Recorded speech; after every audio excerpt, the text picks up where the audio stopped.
Hello, it's Sweet Science Wednesday, and today we're going to talk about science fair projects.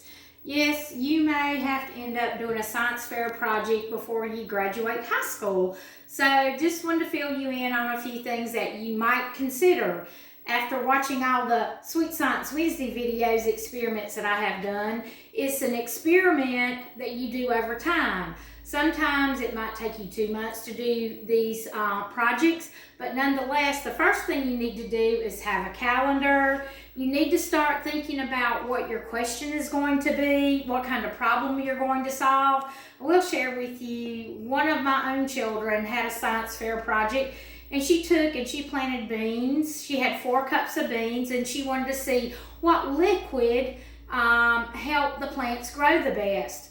Well, we put them outside, and she had water, Gatorade, a soda, and milk.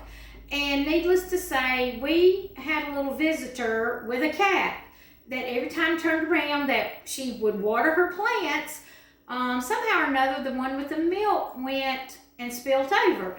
So she had to think outside the box as to what to keep from that cat of destroying her project. So thank goodness she had about 45 days in order to get that science fair project ready. Otherwise, it would have been a disaster.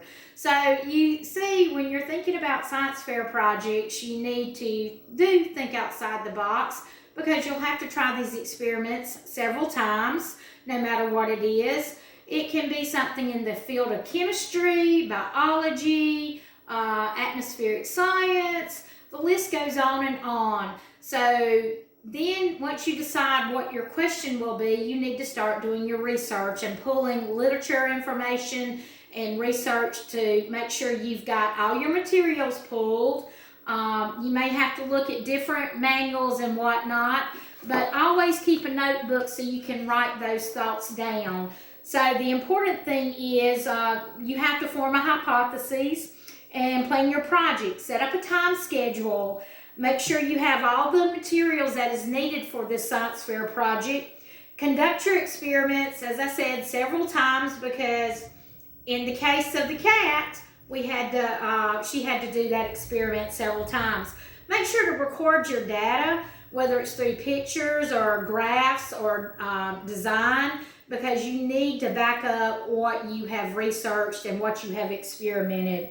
Then make sure to organize that data in a form that is readable to the general person and somebody that doesn't have a scientific mind. Make sure to draw conclusions from any of your data.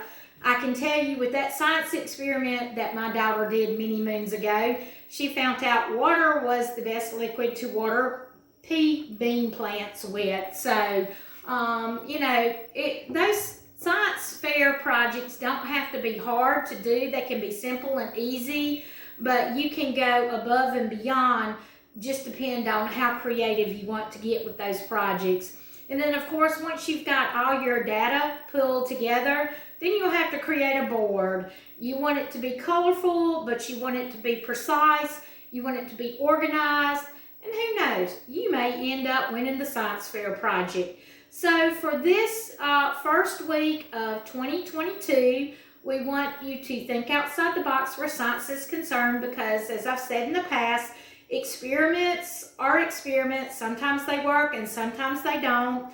And also, when you think about science, you've got math, you've got language arts, and history. So it's all rolled up into one.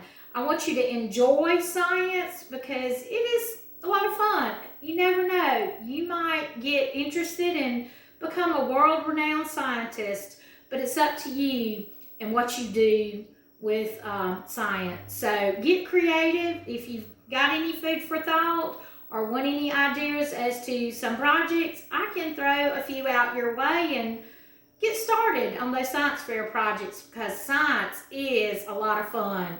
This has been Debra Cox for Sweet Science Wednesday. I hope you enjoy and have a good week. Bye-bye.